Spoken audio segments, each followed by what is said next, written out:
झंडी दिखाई गई है, जैसे मेट्रो रेल को हरी झंडी दिखाई गई है, तो उसमें सवार जो लोग हैं उनसे भी मन की बात करते हैं। और छात्र जिन्हें हमेशा वो राष्ट्र निर्माण की धुरी मानते हैं, उनके साथ संवाद करते हुए देखिए आप प्रधानमंत्री नजर आ रहे हैं। खुद उन्होंने जो वहां छात्र थे उन्हें पास बुलाया और बिठाया, और उनसे जिस तरह से एक अभिभावक बात करता है उस तरह से प्रधानमंत्री बात करते हुए, खुलकर बात करते हुए नजर आ रहे हैं। और बच्चे भी, जो छात्र वहां मौजूद हैं, वो उनसे खुलकर अपने दिल की बात, जैसे कि एक बड़े से अपने अभिभावक के तौर पर करते हैं, वो करते हुए नजर आ रहे हैं। ये जो प्रधानमंत्री का अंदाज़े बयां है, उनके व्यक्तित्व के लिए उन्हें कई लोगों से अलहदा बनाता है। और इसीलिए आप समझिए कि कोई भी अगर आप काम जो कि विकास से जुड़ा हुआ है, जब वो आप देश को समर्पित करते हैं, राष्ट्र को समर्पित करते हैं, और जिन युवाओं से हमें आशा है, आकांक्षा है कि वो देश का भविष्य बदलेंगे, हम उनके साथ संवाद करते हैं, तो इसका कितना अहम और सार्थक परिणाम निकलकर सामने आता है। आप देख सकते हैं कि प्रधानमंत्री की झलक पाने के लिए लोग बेसब्री से मोबाइल में एक उनका फोटो आ जाए, देखिए कैसे उनका इंतजार कर रहे हैं। और ये क्योंकि सभी परियोजनाएं कनेक्टिविटी से संबंधित हैं, ये जो युवा हैं, ये जो आगे चलकर कई इनमें से एंटरप्रेन्योर्स बनेंगे, उनके लिए देखिए कनेक्टिविटी के लिहाज से आज का दिन बड़ा कि कहीं पहुंचने के लिए अब उन्हें बसों का इंतजार ना करके मेट्रो रेल परियोजना का ये अहम सौगात जो है वो मिली है। प्रधानमंत्री हमारे साथ नीरज जुड़े हुए। नीरज, जो हम दृश्य दिखा रहे हैं अपने दर्शकों को, उसमें प्रधानमंत्री इसी मेट्रो रेल में हैं और बच्चों के साथ संवाद करते हुए नजर आ रहे हैं। और जब भी प्रधानमंत्री कोई भी विकासात्मक योजना को राष्ट्र को समर्पित करते हैं, उससे जुड़े लोग या उसमें सफर कर रहे लोगों से हमेशा संवाद स्थापित करते हैं। बिल्कुल यही खूबी है। और आप देखें कि सिर्फ यही नहीं, प्रधानमंत्री जहाँ जहाँ जाते हैं यूथ के साथ उनका जो कनेक्ट है वो अलग तरह का रहता है। वो सीधे जाकर अपनी जो बात है वो रखते हैं, और इसके अलावा जो यूथ है उसकी बात सुनते भी है। आप देखें कि बड़ी संख्या में जो युवा है उनको फॉलो भी करते हैं, और उनके एक आवाज पर या उनकी एक अपील पर लाखों करोड़ों की संख्या में जो युवा है काम करने के लिए तैयार रहते हैं। आप देखें कि प्रधानमंत्री जो युवा है उनके साथ बैठे हैं, उनके साथ डिस्कस कर रहे हैं, और ये तमाम चीजें हैं कि उनको पढ़ने में कितनी सुविधा होगी इस मेट्रो ट्रेन से, कैसा लग रहा है। पहले जो सफर आप कोलकाता से हावड़ा के बीच में करते थे तब कितनी दिक्कतें आती थी, अब कितनी परेशानियां आपकी दूर हुई हैं। तो निश्चित तौर पर ये दृश्य हमें बताते हैं कि प्रधानमंत्री युवा से सीधा कनेक्ट करते हैं। और चूंकि आपने वो दृश्य भी देखे होंगे आंचल, जब काशी कॉरिडोर विश्वनाथ कॉरिडोर का उद्घाटन हुआ था, और उस समय जो श्रमजीवी थे, जिन लोगों ने दिन रात मेहनत कर उस कॉरिडोर को बनाया था, प्रधानमंत्री उनके बीच में पहुंचे थे। और आपने देखा कि किस तरह से उनके साथ बैठकर कुर्सियां लगाई गई थी, उन्होंने हटा दी, और उन श्रमिकों के साथ बैठकर प्रधानमंत्री संवाद कर रहे थे। तो ये दृश्य बताते हैं कि श्रम कितने ज्यादा सक्रिय है, जो लोग श्रम कर रहे हैं, जो लोग मेहनत कर रहे हैं, को उनके योगदान को बढ़ाया जाए। हमने सिर्फ काशी विश्वनाथ कॉरिडोर में ही नहीं देखा होगा, देश के अलग अलग हिस्सों में जहाँ तमाम परियोजनाएं होती हैं, प्रधानमंत्री खुद उन श्रम वीरों के उनसे संवाद, तो उनकी मेहनत का ही नतीजा है। और इंजीनियर एक डिजाइन होते हैं, लेकिन उस डिजाइन पर काम करने वाले श्रमजीवी है, ये मजदूर, ये मेहनत लोग हैं, तो इन इंजीनियरों के जो डिजाइन है उसको सफलता में बदलते हैं। बिल्कुल, हमने कई ऐसी वंदे भारत देखी हैं जब राष्ट्र को वो समर्पित की गई, तो उनसे जुड़े जो तमाम ऑफिसर्स थे उनके साथ प्रधानमंत्री ने बात की। जो उसमें सफर कर रहे लोग थे, जो पहला सफर कर रहे थे, उनका अनुभव जाना। ये अनुभव जानने की जो प्रक्रिया रहती है प्रधानमंत्री की, ये कई और अनुभवों को जन्म देती है। कई ऐसी सीख है जो अन्य राज्यों के लिए कहीं ना कहीं एक मॉडल के रूप में स्थापित की जा सकती है। और देखिए क्या पता, इनमें से कई ऐसे छात्र हैं जो आगे आने वाले समय में इस तरह की मेट्रो रेल का डिजाइन जो है वो बनाए। जिस नवोन्मेष की प्रधानमंत्री बात करते हैं, जिस एंटरप्रेन्योरशिप की प्रधानमंत्री बात करते हैं, जिस स्किल डेवलपमेंट की प्रधानमंत्री बात करते हैं, वो अपने आप में यहाँ आज हम देख रहे हैं कि जिस तरह से संवाद प्रधानमंत्री कर रहे हैं, ये वो आशाएं हैं इन छात्रों के आंखों में जो साफ नजर आती है, जो खुशी है जो वो जाहिर कर रहे हैं। देखिए बिल्कुल आंचल, आप देखें कि जो अनुभव है, इन्हीं अनुभव के आधार पर भविष्य की जो दूसरी परियोजनाएं वो तैयार होती हैं। आप देखें कि जिस समय गुजरात के अंदर प्रधानमंत्री ने हो सेवा जो शुरू की थी, तो खास तौर से जब आप नदी से जहाज लेकर या पानी का जहाज आपको एक स्थान से दूसरे स्थान पर जो छोड़ता है। तो एक लंबी जो दूरी तय करनी पड़ती थी रोड से, वो कम हुई, और उसी से ये कह सकते हैं कि भविष्य में एक ऐसा आधारशिला रखी गई कि भाई मेट्रो अगर ऐसी बनाई जाए कि नदी के नीचे से अगर हम मेट्रो को ले जा सकें तो कनेक्टिविटी के लिहाज से भी काफी महत्वपूर्ण हो। तो ये जो आज का जो प्रोजेक्ट है, निश्चित तौर पर देश के दूसरे जो शहर हैं जहाँ पर नदियां मौजूद हैं, वहां से भी जो मेट्रो है उसे गुजारने की जो कह सकते हैं कि जो प्रक्रिया है वो भविष्य में शुरू होगी। और जिन लोगों से प्रधानमंत्री अनुभव लेते हैं, जो लोग सफर कर रहे हैं या जो श्रमजीवी जो मेहनत कर रहे हैं कि उन्होंने किस तरह से मेहनत की, किस तरह की चुनौतियां आई, क्या चीजें और बेहतर की जा सकती हैं भविष्य के प्रोजेक्ट में, जो लोग सफर कर रहे हैं आने वाले समय में मेट्रो का सफर और कैसे सुविधाजनक हो सकता है, क्या क्या सुविधाएं मेट्रो में ऐड की जा सकती है, ये तमाम अनुभव लेते हैं। एक चीज आपसे हम जानना चाहेंगे कि एक बहुत बड़ी चुनौती इस मेट्रो रेल जो कि अंडर वाटर चल रही है, पहली मेट्रो है, वो थी वाटर प्रूफिंग को लेकर, क्योंकि हम ये जानते हैं कि ये टनल नदी के 26 मीटर नीचे बनाया गया है। वाटर प्रूफिंग को लेकर किस तरह के इंतजामात सुनिश्चित किए गए हैं इस रेल के सफल परियोजन के लिए?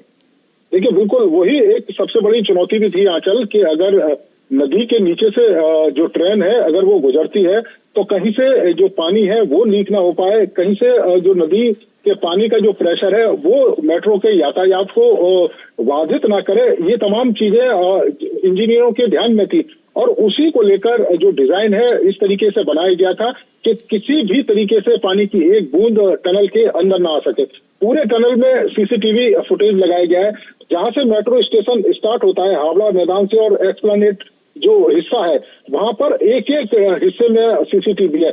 इसके अलावा आप देखें कि जिस तरीके से मेट्रो को अत्याधुनिक बनाया गया है, ये तमाम छोटी छोटी चीजें इनका ध्यान रखा गया है ताकि किसी भी तरह की जो चुनौती या किसी भी तरह की परेशानी मेट्रो के संचालन में बाधा ना करे। और आप अगर इस ईस्ट वेस्ट मेट्रो कॉरिडोर को देखें तो इसका जो पूरा जो हिस्सा है आने वाले समय में और भी दूसरे हिस्सों से जुड़ेगा, जैसे सुभाष हेमंत मुखोपाध्याय, इसके अलावा देखिए जिसका जिक्र हम कर रहे थे नीरज, जिसका जिक्र हम कर रहे थे, श्रमजीवी जो जुड़े होते हैं किसी प्रोजेक्ट से, उनके साथ अनुभव बांटते हुए नजर आ रहे हैं प्रधानमंत्री। ये सब मेट्रो रेल के जो कर्मचारी हैं उनके साथ अनुभव साझा करते हुए प्रधानमंत्री नजर आ रहे हैं, उनकी मन की बात सुनते हुए नजर आ रहे हैं। आप देख सकते हैं बीजेपी नेता सुकांत मजूमदार, शुभेंदु अधिकारी भी मौजूद है, जो वहां लोग हैं। देखिए आप उनका उत्साह देखिए, प्रधानमंत्री उनसे अभिवादन करते हुए नजर आ रहे हैं, उनका अभिवादन स्वीकार करते हुए नजर आ रहे हैं। और ये जो तस्वीर है नीरज, ये एक श्रमजीवी के मन में इतना उत्साह भरती है कि देश के किसी विकासात्मक कार्य में अगर एक ईंट भी आपने लगाई है तो आपकी पीठ थपथपाने के लिए खुद प्रधानमंत्री मौजूद हैं। देखिए बिल्कुल अचल, ये उत्साह की बात है, और उस मजदूर के लिए, उस श्रमिक के लिए कि जो दिन रात मेहनत करता है। और हमने यहाँ मेट्रो के तमाम लोगों से बात भी करी थी कि रात के 12-12, 1-1 बजे तक जो मजदूर और श्रमिक है वो वहां पर लगातार काम कर रहे थे। उनकी मेहनत का ही ये नतीजा है कि आज देश की पहली अंडर वाटर जो मेट्रो टनल आपको देखने को मिल रही है। तो ये अद्भुत काम है, और उनके अद्भुत काम को अगर देश का प्रधानमंत्री अगर सराहेगा, देश का प्रधानमंत्री अगर उनसे उनके, और इसीलिए नीरज वो बोलते भी हैं कि वो प्रधान सेवक है, क्योंकि आपने बात मेहनत की। तो जो खबरें हम पढ़ पा रहे हैं, जो आपकी हमने रिपोर्ट्स देखी, उसमें साफ ये बात है कि 2.5 महीने से ज्यादा वहां खुदाई का काम चला, यानी 67 दिन से भी ज्यादा, ताकि इस काम को एक मुश्त करना जरूरी था ताकि कहीं से भी लीकेज ना हो, धसाव ना हो। ये तमाम श्रमजीवी दिन रात एक करके उस काम में जुटे थे, और आज उसका फलस्वरूप हम ये देख रहे हैं कि प्रधानमंत्री खुद उनके साथ खड़े हैं और उनका अनुभव बांट रहे हैं, समझ रहे हैं, जान रहे हैं। देखिए बिल्कुल आंचल, और इसके साथ साथ इस बात का भी ध्यान रखा गया था कि मेट्रो की अगर टनल बनाई जा रही है तो जो दूसरे लोग हैं जो टैक्सी, बस या दूसरे साधनों से सफर करते हैं, उनको किसी तरह की परेशानी ना हो, क्योंकि इतना बड़ा ये प्रोजेक्ट है, इतना चैलेंजिंग ये प्रोजेक्ट था, और संभव था कि बड़े पैमाने पर यातायात को रोका जा सके, लेकिन ऐसा नहीं होने दिया। हमारे इंजीनियर ने, हमारे श्रमिकों ने लगातार 24 घंटे काम करते रहे, और कोलकाता और हावड़ा में जो सामान्य यातायात है वो भी चलता रहा और काम भी चलता रहा।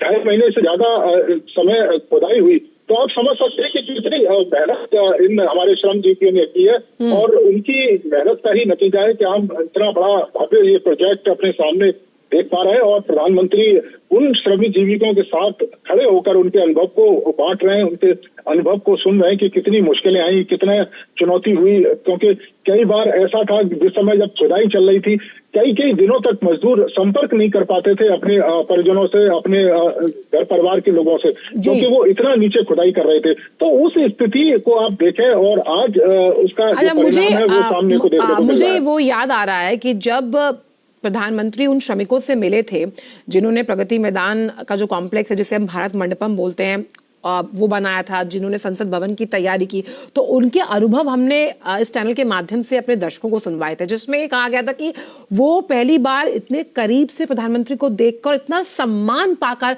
बहुत खुश हैं। यानी जो काम जो उन्होंने किया उसका पैसा तो उनको दिया गया होगा सरकार द्वारा, लेकिन जो ये सम्मान है, ये जो पहचान है और जो काम आपने किया उसको एक्नॉलेज किया गया है, ये कितनी बड़ी खुशी है जो हम इन श्रमिकों के चेहरों पर इस वक्त देख पा रहे हैं। नीरज, देखिए, बिल्कुल बहुत बड़ी बात है आंचल।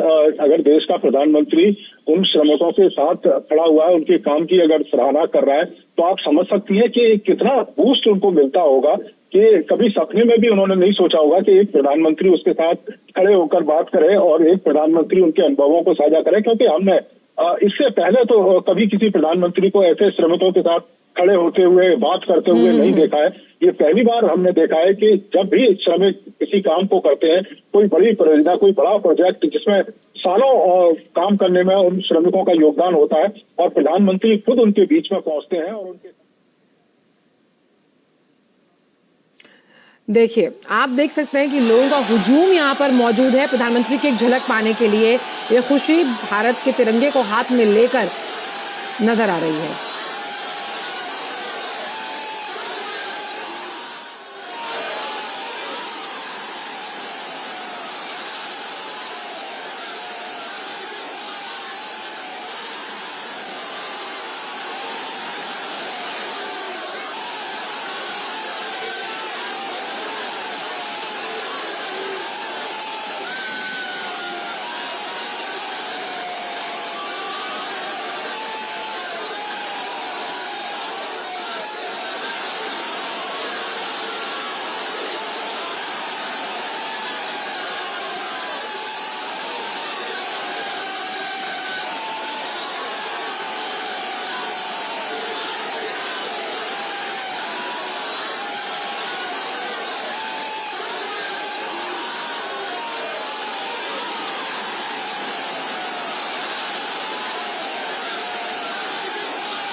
नीरज हमारे साथ जुड़े। नीरज, अब भारत जो है वो विश्व के उन चुनिंदा देशों में शामिल हो गया जहां पर अंडर वाटर मेट्रो दौड़ रही है, जिसमें कई ऐसे शहरों का नाम है, हम बात करते हैं।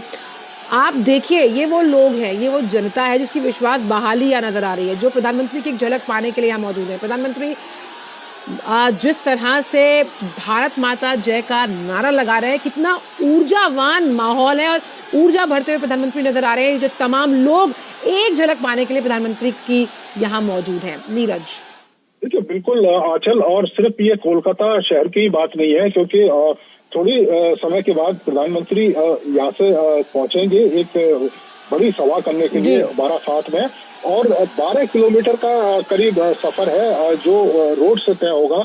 और जब हमने उस हिस्से को देखा तो लाखों की संख्या में जो लोग हैं वो झलक पाने के लिए खड़े थे। और बारासात, अगर हम रैली की बात करें, इसके बाद जो प्रधानमंत्री नारी शक्ति को संबोधित करेंगे, उस रैली में लाखों की संख्या में महिलाएं पहुंची हैं। मैदान पूरा भरा हुआ है, मैदान के बाहर जहां तक सड़कें हैं वहां महिलाएं आपको दिखाई दे रही है। तो इस तरह की स्थिति है प्रधानमंत्री की लोकप्रियता को लेकर पश्चिम बंगाल में। इससे पहले भी आप देखें कि प्रधानमंत्री ने दो बड़ी सभाएं यहाँ पर की हैं। कृष्णानगर में प्रधानमंत्री पहुंचे थे, आरामबाग में प्रधानमंत्री पहुंचे थे। कृष्णनगर में तो ये हाल था नीरज की खुद प्रधानमंत्री को दरख्वास्त करनी पड़ी कि भाई जगह ही नहीं है, इतने लोग उनको सुनने के लिए पहुंचे थे। और इसमें सबसे अहम बात नीरज यहाँ पर ये हर वर्ग का व्यक्ति यहाँ है, क्या महिला, क्या बच्चे, क्या बूढ़े, और साफ तौर पर इन युवाओं को भारत की ताकत के रूप में प्रधानमंत्री सर्वांगीण विकास का पथ प्रदर्शक मानते हैं। वो सब यहाँ पर हैं जो प्रधानमंत्री को देखने के लिए मौजूद हैं। किस तरह के तमाम जो विकास कार्य, जिनकी कईयों की तो आधारशिला रखी गई, कईयों का शिलान्यास किया गया, और कई ऐसे प्रोजेक्ट्स हैं जो राष्ट्र को समर्पित किए गए। देखिए बिल्कुल आंचल, जो मोदी की गारंटी है वो यहाँ के लोग समझते हैं इस बात को कि प्रधानमंत्री मोदी जिस गारंटी की बात करते हैं वो गारंटी हर हाल में पूरी होती है। और यही कारण है कि जब हमने यहाँ के तमाम लोगों से बात की, उनका ये कहना है कि जिस तरीके का विकास दूसरे राज्यों में अभी देखने को मिल रहा है, पश्चिम बंगाल का जो विकास है वो एक तरीके से ठहर सा गया है। कोलकाता शहर में हमने भी देखा आंचल कि आप कोलकाता शहर के अगर एक हिस्से से दूसरे हिस्से में अगर जाना चाहें तो आपको 2-2, 3-3 घंटे की दूरी तय करनी पड़ेगी। बहुत है, बहुत ज्यादा समस्या है। आप अगर देखिए कि कोलकाता से आरामबाग की जो दूरी है वो मुश्किल से मुश्किल 70 किलोमीटर के बीच की दूरी है, लेकिन 3 घंटे से ज्यादा का समय लगता है वहां तक जाने के लिए। उसी तरह कृष्णानगर की स्थिति है। तो जो लोग हैं वो चाहते हैं कि यहाँ पर भी दूसरे राज्यों की तरह विकास हो। डेवलपमेंट की सरकार अगर यहाँ पर रहती है तो तमाम केंद्र की योजनाओं का जो लाभ आज पश्चिम बंगाल के लोगों को नहीं मिल पाता है वो पश्चिम बंगाल के लोगों को मिले। तमाम लोगों ने ये कहा था कि हम ये चाहते हैं कि प्रधानमंत्री नरेंद्र मोदी यहाँ जिस तरीके से एक महिला मुख्यमंत्री होने के बावजूद भी महिलाओं के ऊपर जो अत्याचार हो रहा है वो अत्याचार यहाँ पर रुकना चाहिए। क्योंकि एक तरीके से आप देखें कि कल भी जो संदेश खाली का जो गुनहगार है उसको सीबीआई हिरासत में सौंपने से इनकार कर दिया गया यहाँ की पुलिस के द्वारा। तो इस तरह का अपराधियों को संरक्षण यहाँ की सरकार दे रही है। तो लोग और जनता परेशान है उस चीज से और प्रधानमंत्री से जिस उम्मीद के साथ तृणमूल कांग्रेस को चुनकर बिहार की पश्चिम बंगाल की जनता लेकर आई थी, वो जो वादे उनसे किए गए वो तो शायद पूरे नहीं हुए। उसका असर हम देख रहे हैं कि प्रधानमंत्री के आने पर एक विश्वास के साथ साथ आस की तरफ देख रही है वहाँ की जनता। और देखिए, जब आपके अपने शहर का नाम, आपके अपने राज्य का नाम Paris, London, New York, Shanghai, Cairo, क्योंकि वो शहर है जहाँ अंडर वाटर ट्रेन है, अब यही जो मेट्रो रेल है वो कलकत्ता में दौड़ रही है। तो आपका नाम जब इस तरह के बड़े देशों के साथ लिया जा रहा है, उनके शहरों के साथ लिया जा रहा है, तो आप देखिए कि आर्थिक प्रगति पे कैसे सरपट देश दौड़ता है, कैसे राज्य दौड़ रहा है। तो तभी वो विश्वास बहाली, वो आस, वो आकांक्षाएं, वो रोमांच, वो उत्साह हम यहाँ की जनता में देख पा रहे हैं। चाहे वो मेट्रो रेल परियोजना का जब समर्पण किया गया है तब यहाँ मौजूद है, 12/7 का तो आपने जिक्र किया ही, और इससे पहले भी जब प्रधानमंत्री पश्चिम बंगाल अभी 2 दिन पहले गए तो वहां पर भी कई ऐसी राष्ट्रीय और लोकहित से जुड़ी तमाम जो योजनाएं थी जो राष्ट्र को समर्पित की गई। तो बिल्कुल आप देखें कृष्णानगर में जो रैली करी थी और इसके अलावा आरामबाग में, दोनों ही जगह कई हजार करोड़ की परियोजनाओं की सौगात प्रधानमंत्री ने सौंपी है पश्चिम बंगाल के लोगों के लिए। क्योंकि प्रधानमंत्री देख रहे हैं, समझ रहे हैं कि पश्चिम बंगाल के जो लोग हैं, जो बेसिक चीज है उनसे भी अभी महरूम है, और जो सुविधाएं दूसरे राज्यों में मिल रही है वो पश्चिम बंगाल के लोगों को भी वो सुविधाएं मिलनी चाहिए। और यही उम्मीद, यही आस है अपने प्रधानमंत्री को लेकर पश्चिम बंगाल के लोगों में कि प्रधानमंत्री जिस गारंटी की बात करते हैं, प्रधानमंत्री जिस बात को कहते हैं उसको 100% पूरा करते हैं। और उसी आस को लेकर आपने कृष्णानगर में भी देखा होगा कि कितनी बड़ी संख्या में लोग पहुंचे थे कि मैदान में जगह नहीं थी। और वही स्थिति आंचल आज भी हमको 12/7 में देखने को मिल रही है। प्रधानमंत्री पहुंचने से पहले, प्रधानमंत्री रैली में अभी थोड़े समय बाद पहुंचेंगे, लेकिन 8 बजे से ही पूरा मैदान भरा हुआ था। आप समझ सकते हैं कि महिलाओं में किस तरह का उत्साह है। और ये वो जगह है, 12/7 ही 24 परगना में आता है और 24 परगना में ही संदेश खाली है वो भी आता है। तो बड़ी संख्या में वहाँ की महिलाएं भी उम्मीद करते हैं कि नीरज आज संदेश खाली से एक सकारात्मक संदेश पहुंचेगा, वो सकारात्मक संदेश जो आर्थिक सशक्तिकरण के साथ महिलाओं के आत्मविश्वास को बढ़ाएगा। एक और उपलब्धि जो कोलकाता के नाम है, अगर हम बात करें तो 1984 में पहली बार जो मेट्रो थी वो कोलकाता में आई। अब आज अंडर वाटर मेट्रो रेल है वो भी कोलकाता में आई है। तो आप देखिए कि अगर आपकी जो नीयत सच्ची है तो आपकी नीयत से कितनी नियति बदल सकती है और अगर आपकी राजनीतिक इच्छा शक्ति में कुछ कर गुजरने का मादा है तो वो आपको इस तरह के दृश्य जरूर दिखाती है। बिल्कुल आंचल, अगर आप ये देखें कि जिस तरह के विपक्षी आरोप लगाते हैं कि जो विपक्षी सरकार जहाँ पर रहती है वहां पर केंद्र सरकार काम नहीं करती है, तो उनके लिए ये जवाब है कि देश की पहली अंडर वाटर मेट्रो जो कोलकाता के अंदर प्रधानमंत्री नरेंद्र मोदी ने शुरू की है। केंद्र सरकार की तमाम जो योजनाएं हैं वो पश्चिम बंगाल में शुरू हो रही है। तो कम से कम इस तरह के आरोप और या इस तरह की बातें शोभा नहीं देती। अगर आप सकारात्मक रूप से केंद्र सरकार के साथ मिलकर काम करेंगे तो सबसे ज्यादा जो लाभ है वो राज्यों को ही होगा, चाहे वो विपक्षी राज्य हो या सत्ता पक्ष के राज्य हो। क्योंकि केंद्र सरकार की तमाम ऐसी योजनाएं आपने देखा भी होगा कि केंद्र